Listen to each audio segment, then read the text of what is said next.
পবিত্র ঈদ উল আজহা উপলক্ষে ঢাকা ছেড়েছেন লাখ লাখ মানুষ। গ্রামে থাকা বাবা মা, ভাই বোন, আত্মীয় স্বজন ও বন্ধুদের সঙ্গে ঈদের আনন্দ ভাগ করে নিতে পরিবার পরিজন নিয়ে তারা ফিরেছেন আপনালয়ে।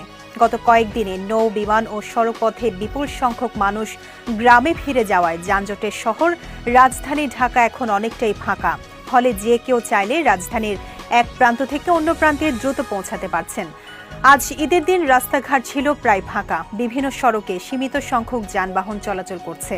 রাস্তা ফাঁকা পেয়ে বাস, প্রাইভেট কার, মোটরসাইকেল ও ব্যাটারি চালিত অটোরিকশার চালকরা দ্রুত গতিতে গন্তব্যে ছুটে যাচ্ছেন। অন্যান্য সময়ে গন্তব্যে পৌঁছাতে যত সময় লাগত তার অর্ধেকেরও কম সময়ে বিভিন্ন স্থানে অনায়াসে পৌঁছানো সম্ভব হচ্ছে। এর ফলে বেশ স্বস্তিতে রয়েছে নগরবাসী।